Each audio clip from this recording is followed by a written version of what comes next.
What's going on, guys? This is Eamon. So today I want to talk to you about the only two ways you can get painting leads for your business. I've mentioned this a few times on my channel, but I just wanted to make a dedicated video just for this topic.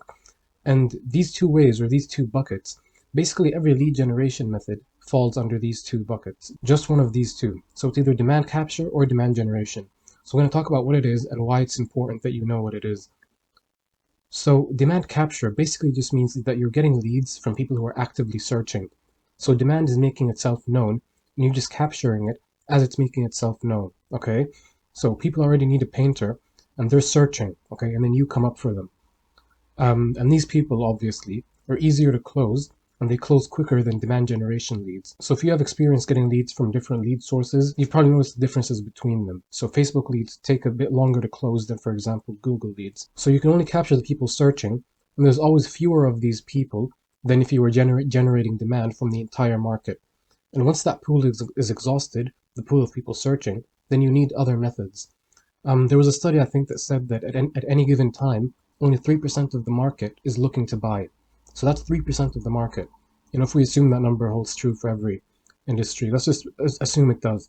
The point is, it's always a small pool of people that are searching. So as great as these leads are, because they're so high intent, there's a lot fewer of them than if you were just going after the entire market and trying to drum up business.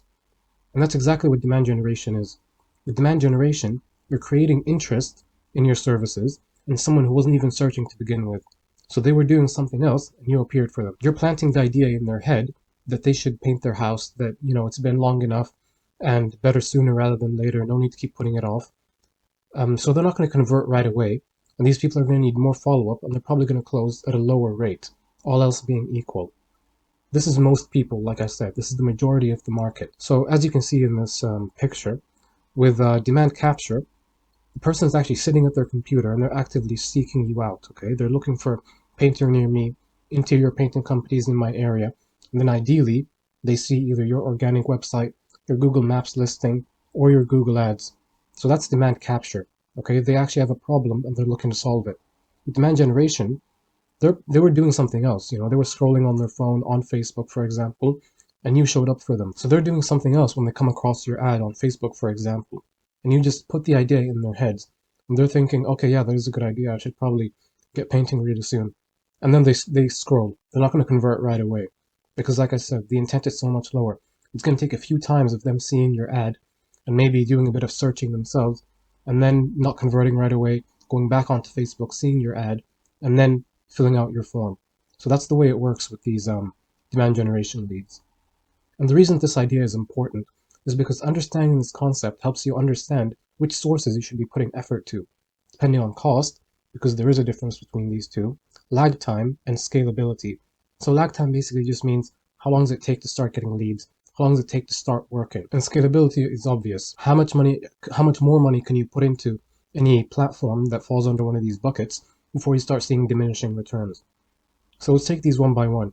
So when it comes to demand capture, like I mentioned, one of these would be your website and your Google Business Profile. And with these, there's no real cost per lead to these because it doesn't really cost any money to have your website up other than just a bit of maintenance for like your domain, which is like what, $12 a year.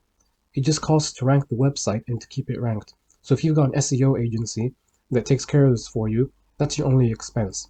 And you're only paying them, you're not paying Google for this.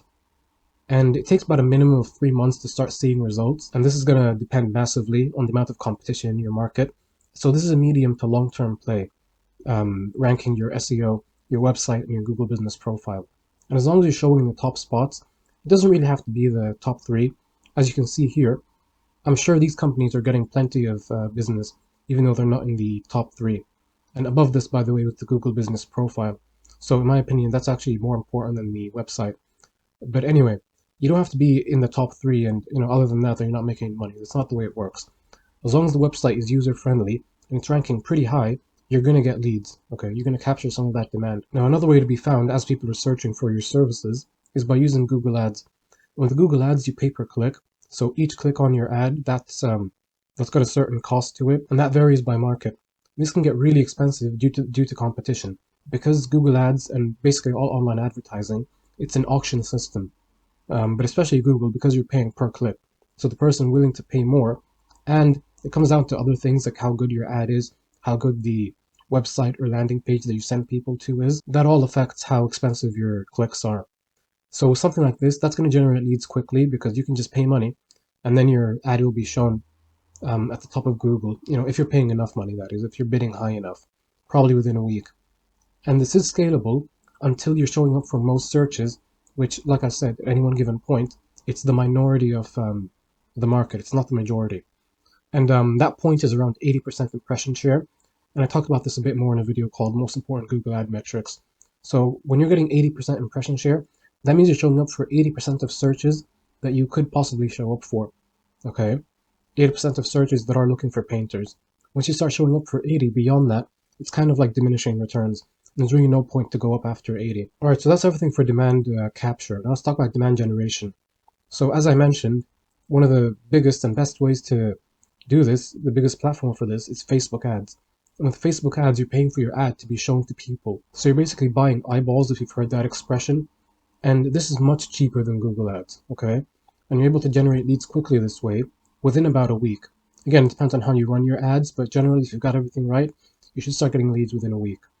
And with these Facebook ads, like I said, you're going to have a lower close rate than with the more high intent channels of demand capture.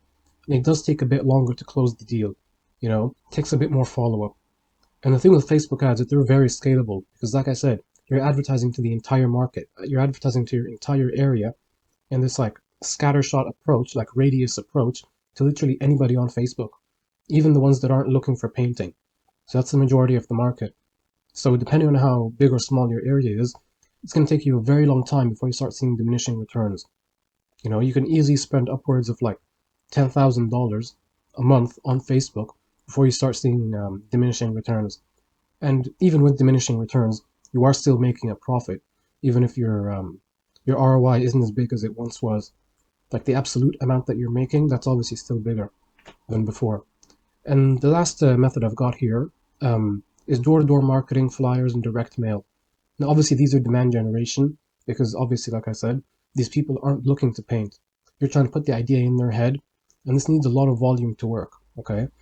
And it can get expensive, and it takes time to start generating leads, depending on how you do it. I know there's a lot of different ways with commission, getting door knockers, for example, and flyers and direct mail.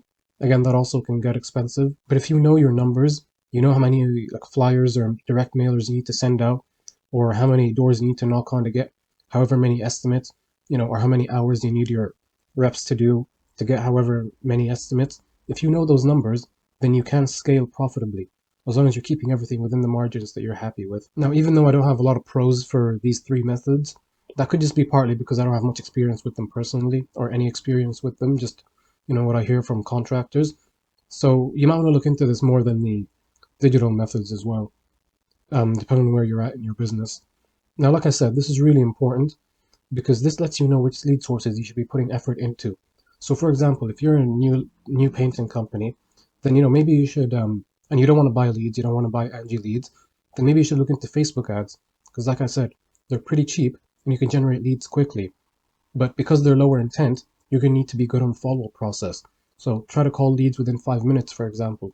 I made a whole video on this called How to Turn Leads into Estimates. I'll have it in the description. I really recommend that you pair that, like the systems I talk about in that video, with your Facebook ads. It's going to make a huge difference in your ROI. And then, once you're making a great return with Facebook ads, then maybe now is the time to start looking into getting your website and your Google Business Profile ranking up higher. This can be the order that you do this in. And then once you're doing great on there, now maybe it's time to run Google ads because maybe you've hit a point of diminishing returns on Facebook and now you just want to be everywhere. You want to be omnipresent. So that's why, like I said, it's important to know this. So you know what order you should start using these marketing methods depending on how big your company is.